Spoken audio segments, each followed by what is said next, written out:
And the first service is usually relatively lightly attended here in the sanctuary. Right. But we have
All right, good morning, everybody. Let's turn to 1023 and sing Building Bridges together, please. We're only going to sing it 3 times in a row.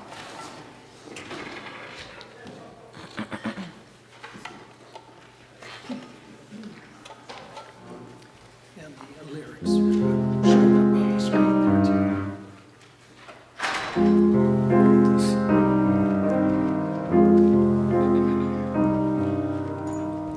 Building bridges between our divisions.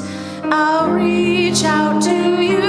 Will you reach out to me? With all of our voices and all of our visions, friends, we could make such sweet harmony. Building bridges between our divisions. I reach out to you. Will you reach out to me? With all of our voices and all of our visions, friends, we could make such sweet harmony. Building bridges between our divisions. I reach out to you. Will you reach out to me? With all of our voices and all of our visions, friends, we could make such sweet harmony.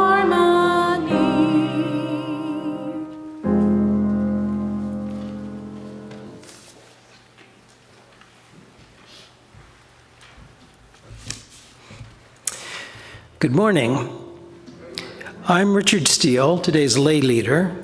I welcome all to the Unitarian Universalist Church of Spokane, including those who are with us in person in the sanctuary, remote attendees who have connected via our streaming feed to watch the service, and those who are using Zoom to participate interactively from locations around North America. We're glad that each and every one of you is with us. And perhaps we could get the organizer, the leader of the remote attendees, to identify himself or herself and have new attendees perhaps say a word or two to the congregation. Hi, it's Joyce Francis. I'm in Port Townsend, Washington. Good to be here. Welcome. Is there anyone else who wants to say hi or unmute yourself? We have some waves. We have some waves from the sanctuary as well. Thank you. And we're in Canada and in Seattle. It's snowing in Seattle. Oh, and in New goodness. Mexico, we're around the country and Canada. Snowing in Seattle, I didn't know that could happen. Yeah. Okay. So today we have a guest speaker, Dr. Larry Luton, Professor Emeritus of Public Administration at Eastern Washington University. As a professor, he presented and published multiple articles and papers related to climate change. From 2007 to 2009, he served on the City of Spokane's first Sustainability Task Force. It created Spokane's 2009 Sustainability Action Plan. Since retiring in 2014, retiring from E50 Spokane in 2017, has served as its co-chair and is currently on its board. When the Spokane Subcommittee created the 2001 Sustainability Action Plan, from 2022 to 2024, Larry served as the chair of the SAS, the Sustainability Subcommittee Steering Committee. Recently, he was appointed to the new City of Spokane Climate Resilience and Sustainability Board. His talk today discusses climate change in Spokane, characterizing where we are in our work on climate change mitigation, adaptation, sustainability, and resilience, and what is next. Please join me in giving a very warm welcome to Professor Luton. It is here that we join to create diversity and environmental stewardship in the wider world, or as we say more concisely, to create community, find meaning, and work for justice or live justly. Now, please take a few minutes to greet one another.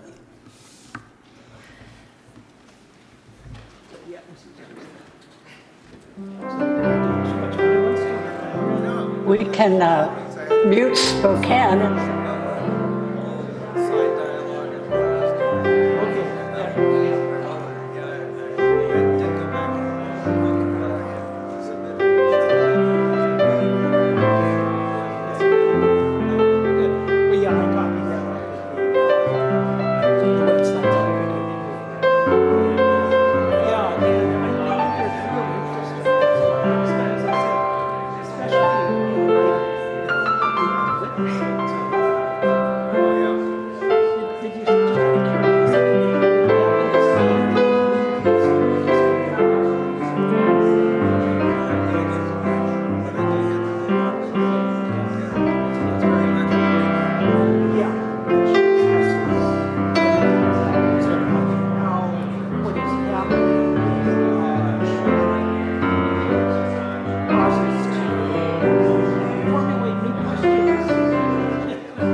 Great. There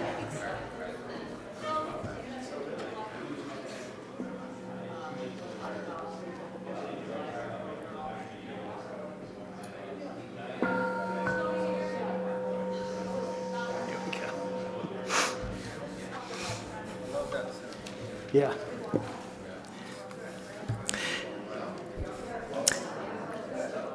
We now turn from our informal greetings to formally begin our service by lighting our chalice, the symbol of Unitarian Universalism, of our unity and solidarity, of our open. This small flame be an offering of warmth to those who are cold and alone, and a light to those in darkness. May it be a flame that ignites justice in our world and a beacon of hope to those in need. And may it reflect the shadow of doubt where it has been found.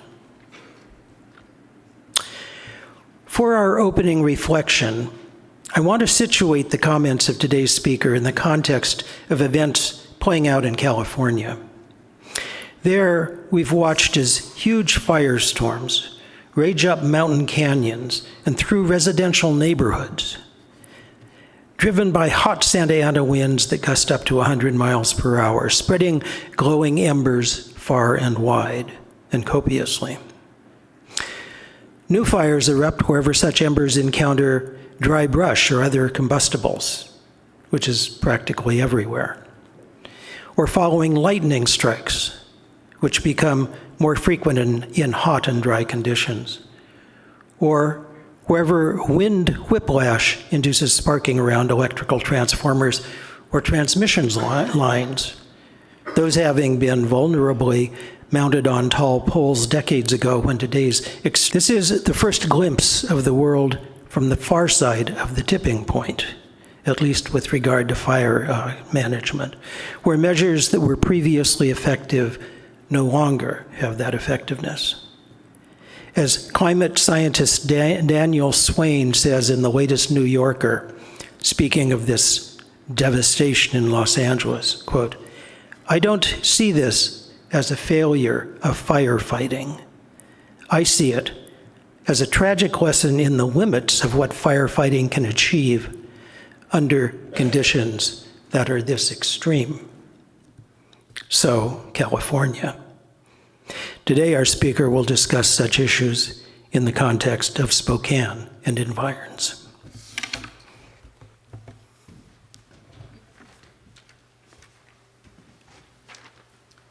Okay, let's turn to 121.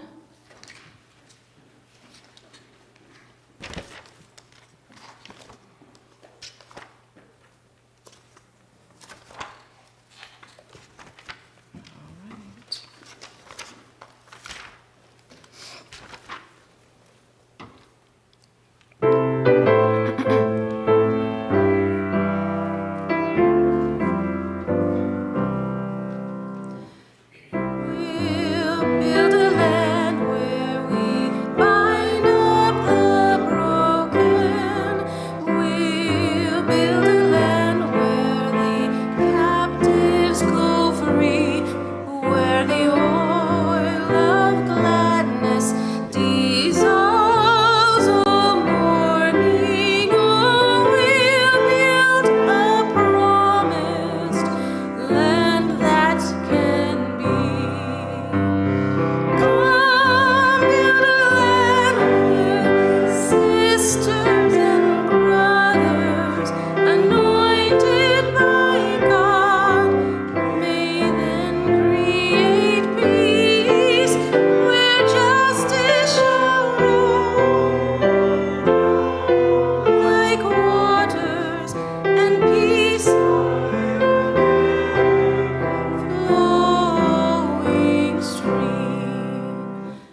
Each time we gather as a congregation, there are always those who are with us in our hearts and minds, and whom we want to wrap in our love and our care.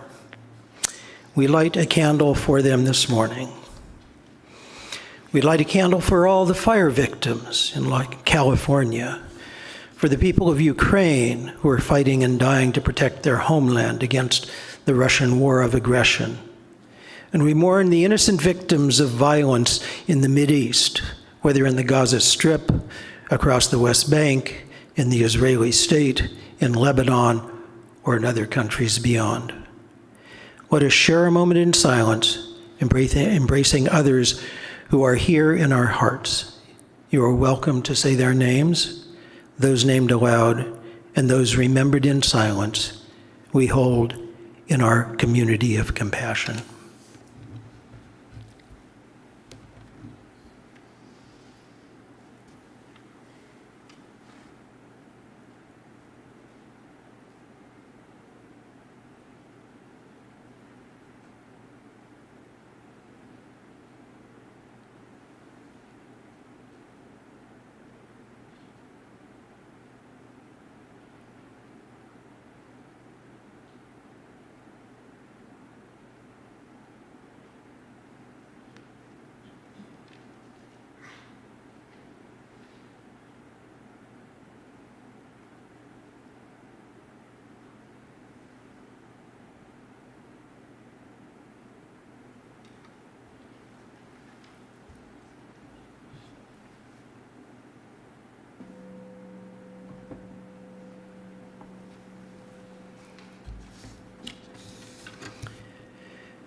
We now gratefully give and receive this morning's offering, which sustains this community and its mission to the larger world.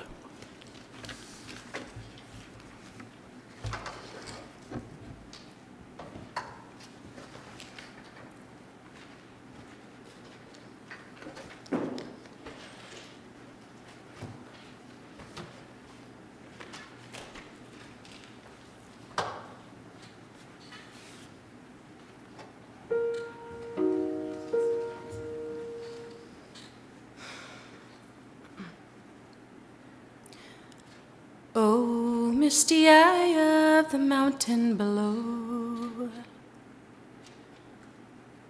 Keep careful watch of my brother's souls. And should the sky be filled with fire and smoke, keep careful watching over during sons.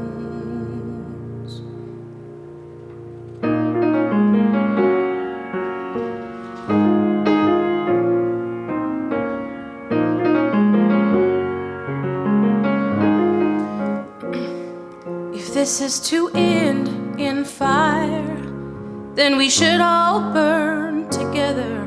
Watch the flames climb high into the night, calling out, Father, oh, stand by and we will watch the flames burn auburn on the mountainside.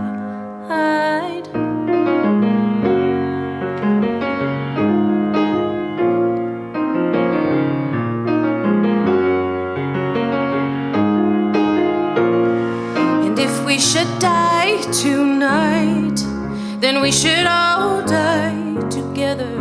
Raise a glass of wine for the last time, calling out, Father, oh, prepare as we will watch the flames burn auburn on the mountainside. Desolation comes upon the sky.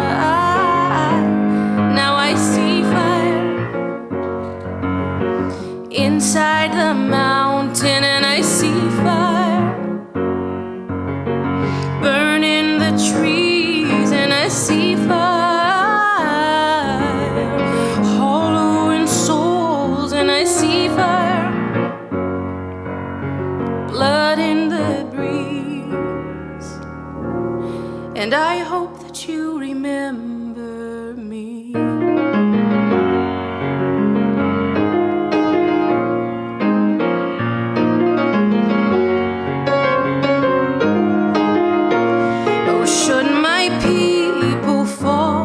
Surely I'll do the same. Confined in mountain halls, we've got too close to the flame. Calling out, Father, oh, hold fast as we will watch the flames burn auburn on that mountainside. Desolation comes upon the sky. Now I see fire inside the mountain, and I see fire burning the trees, and I see fire hollowing souls, and I see fire, blood in the breeze, but I hope that you remember me.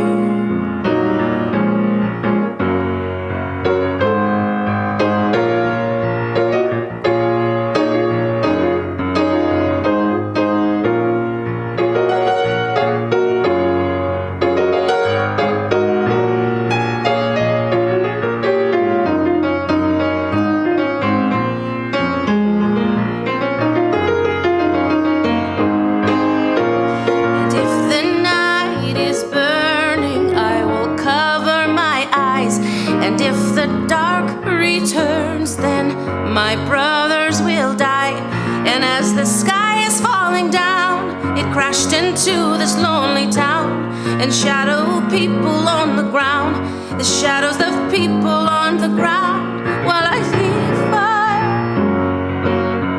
inside the mountain, and I see fire hollowing souls, and I see fire hollowing souls, and I see fire, ooh, with blood in the breeze, and I see fire inside the mountain. I see fire hollowing souls, but I see fire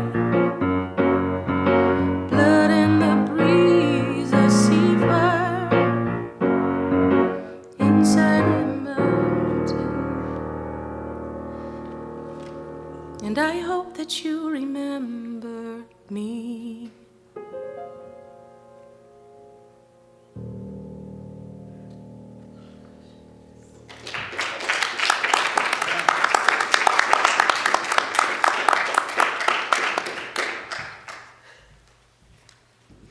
Well, Rocher, thank you for a very beautiful, though sad song.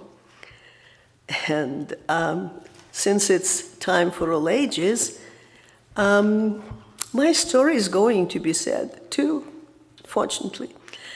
The thing is, I couldn't find anything funny this time. Time changes, people change. We lose friends, we lose people. So, and I found a story by a Czech, well, actually it's a story about a Czech writer.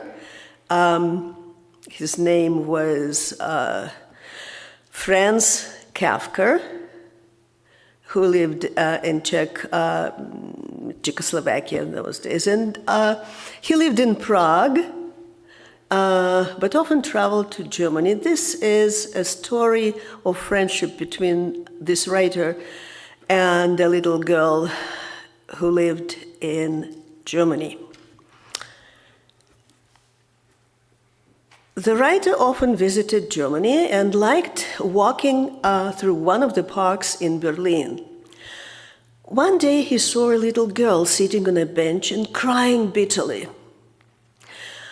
Kafka stopped and asked the girl what was wrong. It appeared that she had lost her favorite doll in the park. "Please, don't cry. Let's look for your doll together," said the man.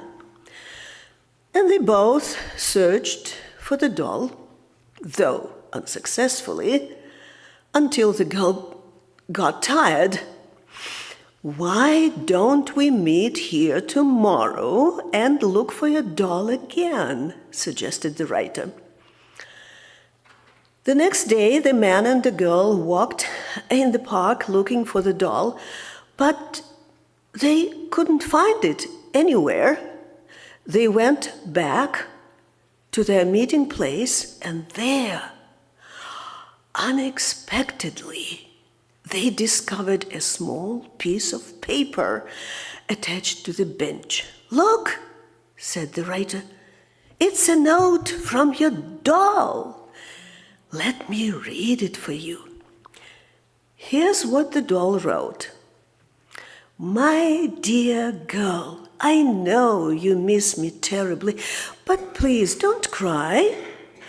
I took a trip to see the world, and I promise to write to you about my adventures." Sometime later, the writer had to leave Berlin to go back home to Prague. And meanwhile, the girl started receiving letters from her doll with descriptions of the people and places the doll met while traveling. Time passed. The writer was going to visit Germany again. He sent a letter to the girl saying he had a present for her and would like to meet her in Berlin. When they met, the man handed a box to the girl with the words, "Here is your lost doll." The girl opened the box and, "Oh, it does not look like my doll at all," she said with disappointment. "Of course," said the writer. "Time changes things. Life changes people. Travels changed your doll." Years passed. The girl was no longer a little girl. She became a grown-up woman, and she didn't receive any letters anymore, of course. One day she was packing her suitcase to move to another place and was feeling kind of sad, looking at the things she had to leave behind, including the box with that doll. She lifted the doll from the box and found a folded piece of paper at the bottom. That was a note signed by the writer himself. That's what it said.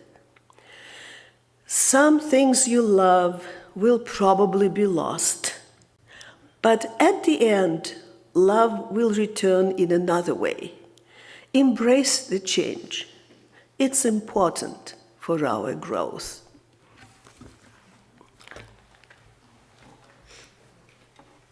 There are no children, so we don't.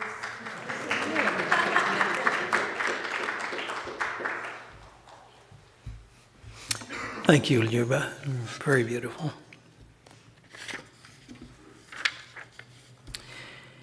As we prepare for meditation, I invite you to find a comfortable position, relax, breathe deeply, and reflect on these words from Amanda Ripley, American journalist and best-selling author. Resilience is a precious skill. People who have it tend to also have three underlying advantages: a belief that they can influence life's events, a tendency to find meaningful purpose in life's turmoil, and a conviction that they can learn from both positive and negative experiences.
Well, good morning.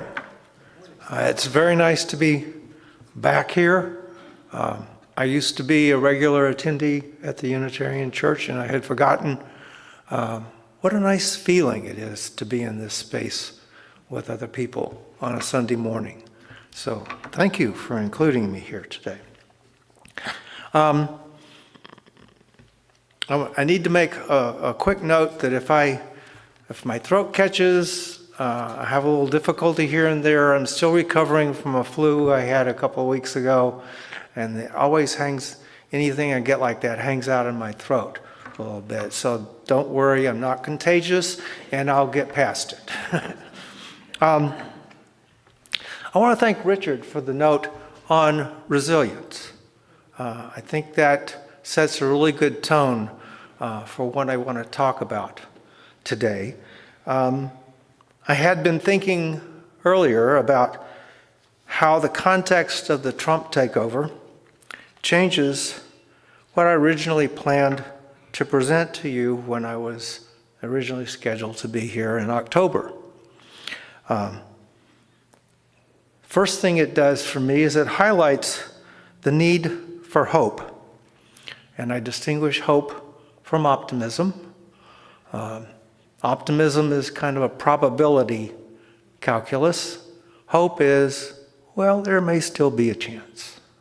And I hang on to hope quite a bit. It's part of the nature of climate work in this world. It also brings to the fore the need for collective action. And so I want to start with a quote from Katharine Hayhoe.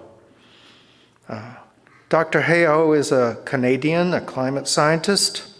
She's now at Texas Tech, and she's the chief scientist at the Nature Conservancy. And she says, action is our antidote to despair. And while we can't tackle these challenges alone, we can make change happen together. And that, I think, is a great message for the story that I'm about to tell you, which has fits and starts. You need the resilience. And if we don't work together, we have little chance of getting where we need to be. Also, I need to make a note. I have no time for people who are skeptical of climate science. They may not have hit a bullseye on all of their predictions, but in my opinion, my estimation, the climate scientists got it right. Let's look at a few just general indications of that. Scientists said temperatures will rise. 2024 was the warmest year yet on record on planet Earth. 2023 was the previous record. 2024 was the first time that the average temperature for the Earth was 1.5 degrees centigrade above the pre-industrial level. 1.5 degrees was a target set by the Paris Climate Accord. And we have already failed. Sea levels, they said, will rise. In 2022, the sea generally, and this varies all over the planet, and I can't even begin to explain why all of the variations, but generally 4 inches higher than 1993.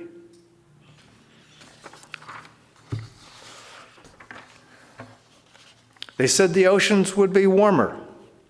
Again, 2024 was the warmest the ocean was ever recorded. They said hurricanes would become a bigger problem for us in a number of ways. They are now 3 times more likely to intensify in a very fast fashion. Last year we had 5 Category 5 hurricanes, and some of them lingered over land. A fairly new phenomenon for us, where they sit there and dump water. You can think of Western North Carolina in reference to that, a place I lived just before I came to Spokane. It was painful to watch.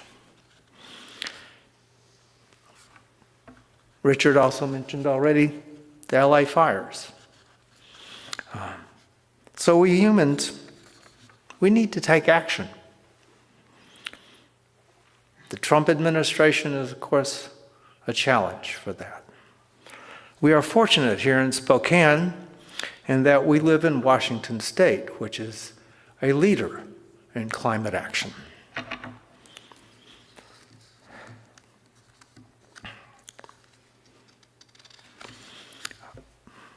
Let's focus a bit now on Spokane, though. As Richard mentioned in my introduction, in 2009, we had our first Sustainability Action Plan for the city of Spokane. Mayor Werner was the one who initiated that effort. It took us till 2018 to have a follow-up on that. And I should mention, it took a number of years, 6 or 7 as I recall, for the city council to do anything other than accept that first plan. They wrangled about it, they talked about it, they came up with, we can accept it. And that sounded to me like, we'll put it on our shelf.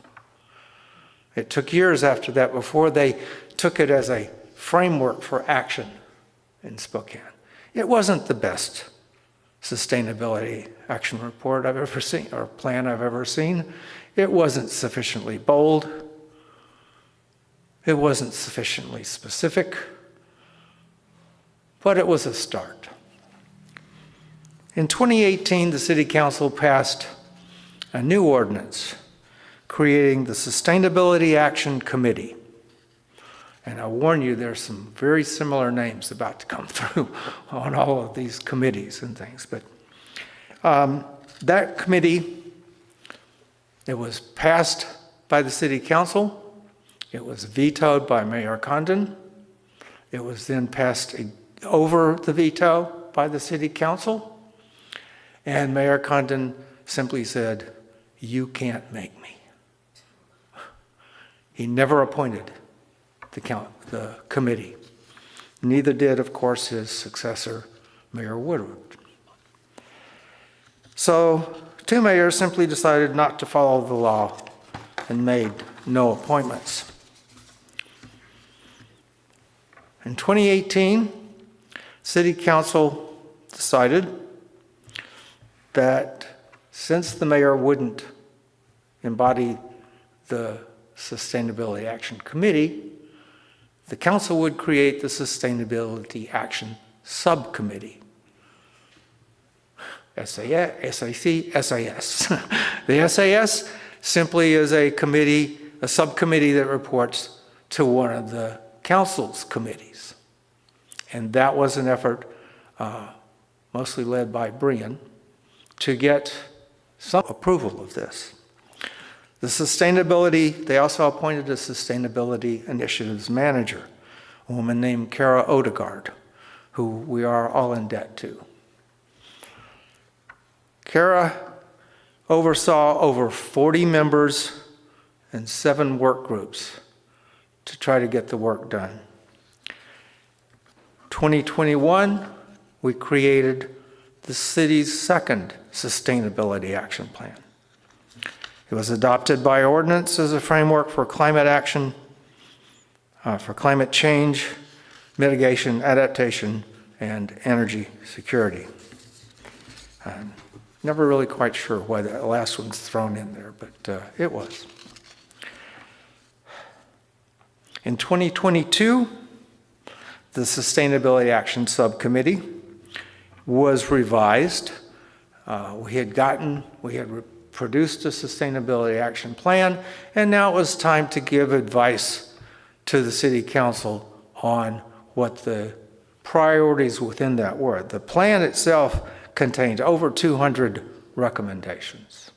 If you threw all those at the City Council, they would never know what to do. So we wanted to get them to focus on certain things. We created a steering committee of 13 to 17 members. I was the chair of that committee. And we did finally get through all of the material and have recommendations ready for the city council when Mayor Brown was elected, and things went off in a different direction because we knew we could do better if we had the city administration as well as the city council ready to act.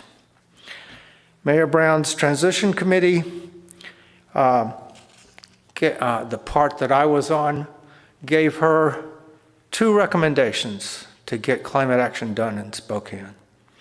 One was to create a new version of that Sustainability Action Committee called the Climate Resilience and Sustainability Board. The other was to create a cabinet-level sustainability office. We now have both of those. Mayor Brown has delivered. The board is meeting, and we have John Snyder coming back from Olympia. You may remember John Snyder. He was once on the city council.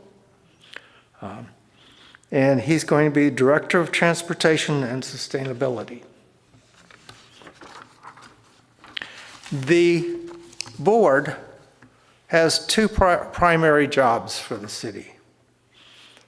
One of them is to continue working on a new sustainability action plan. It is time to renew it. But the prior work needs to be to give advice to the city on the climate element of the comprehensive plan. We are required now by the state of Washington to have a climate element in the comprehensive plan.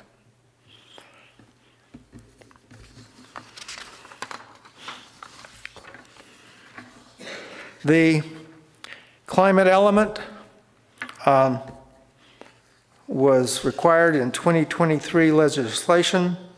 The Washington State Department of Commerce provides a guidance for how to do this, and they've also provided funding to help cities and counties do the work.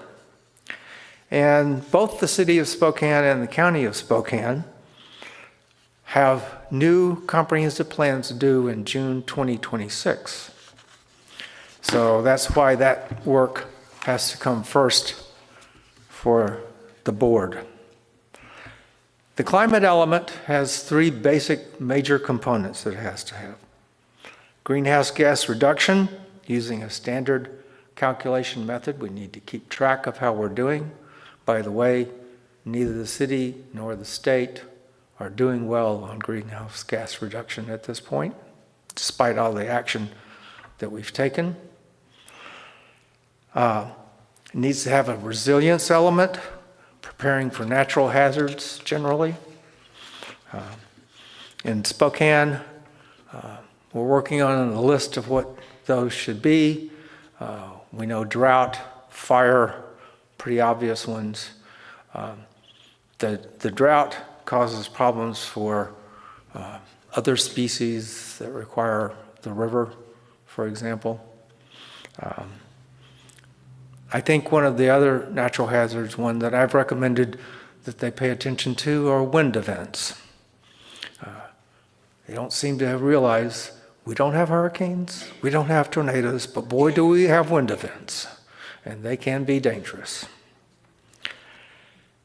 It also has to have a focus on environmental justice as a priority.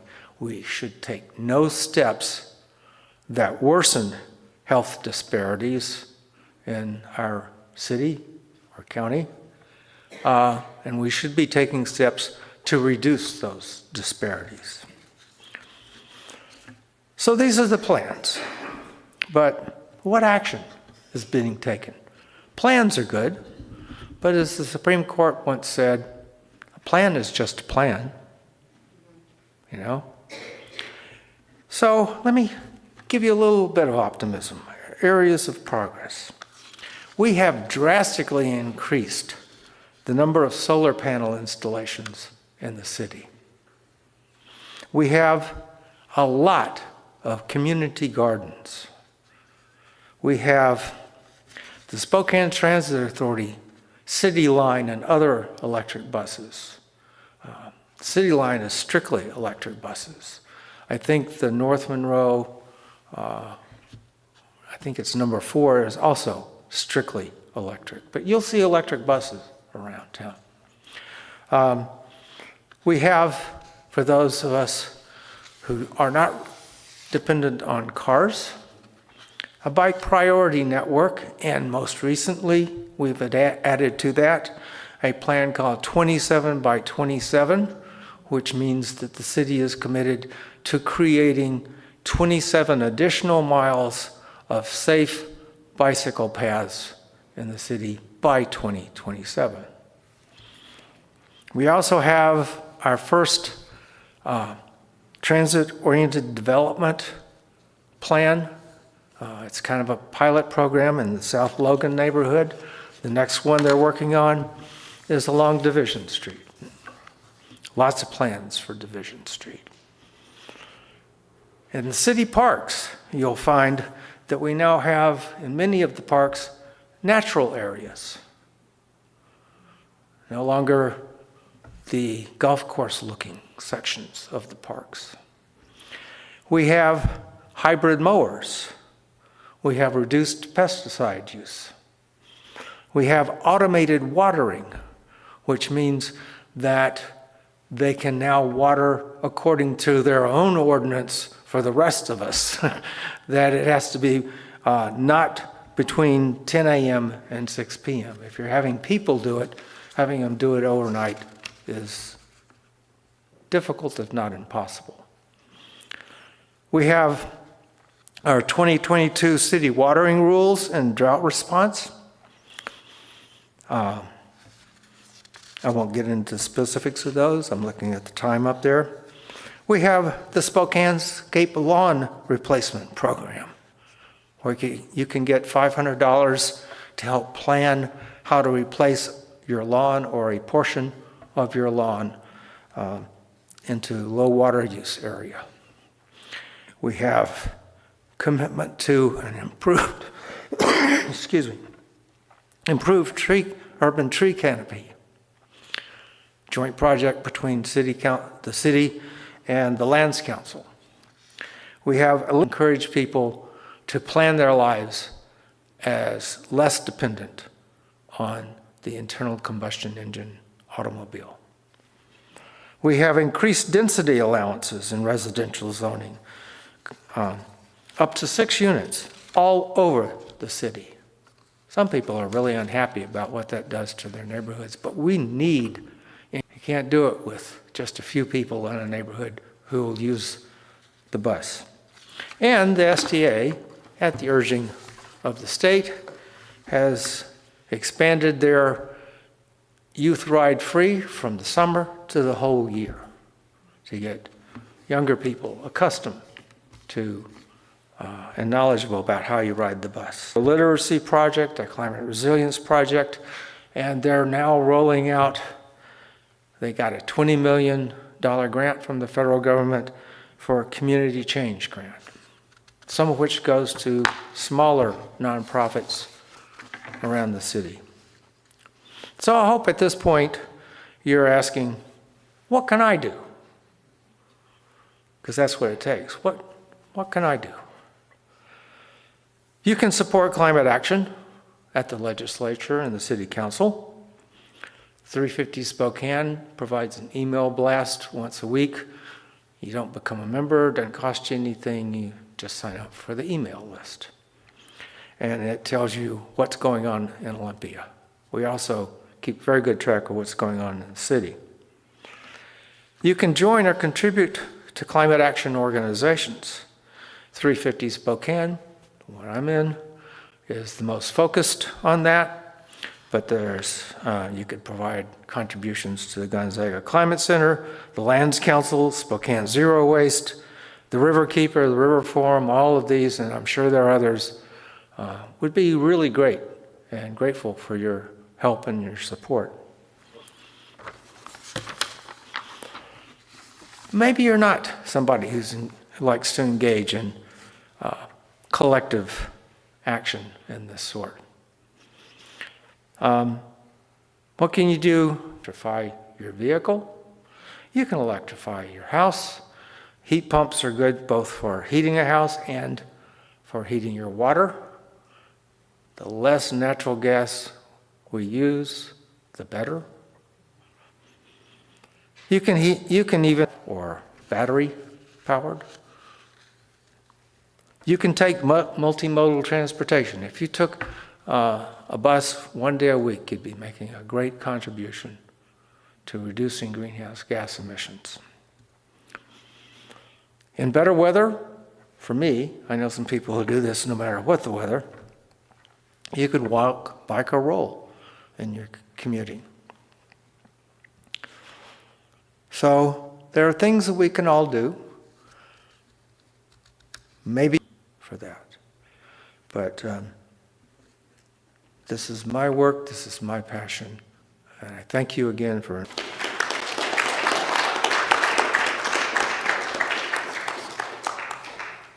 Okay, if you could turn to 118, and we'll be singing This Little Light of Mine.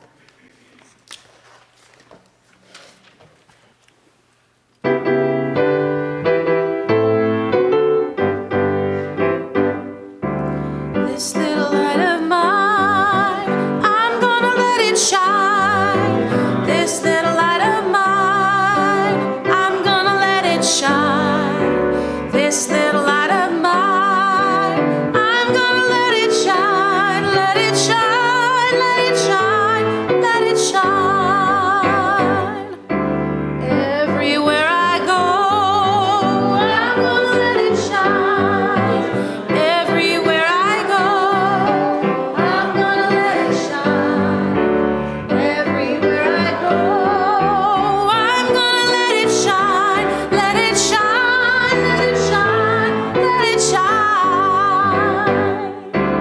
Building up a world, well, I'm gonna let it shine. Building up a wall, I'm gonna let it shine. Building up our world, I'm gonna let it shine. Let it shine, let it shine, let it shine. Let it shine, let it shine, let it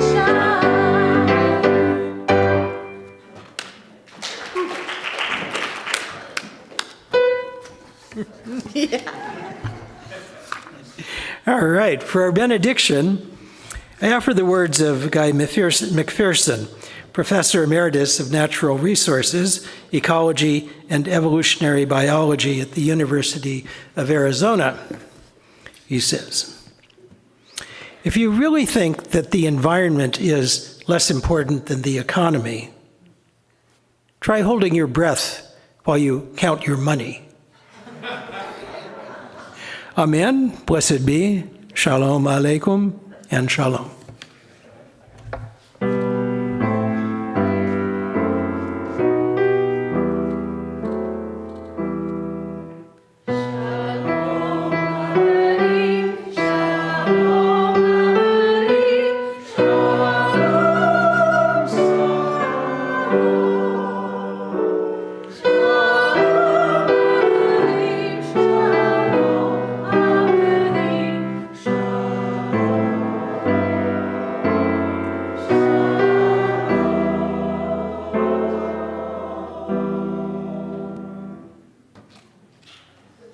Great.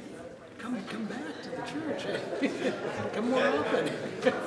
Yes, were you committed?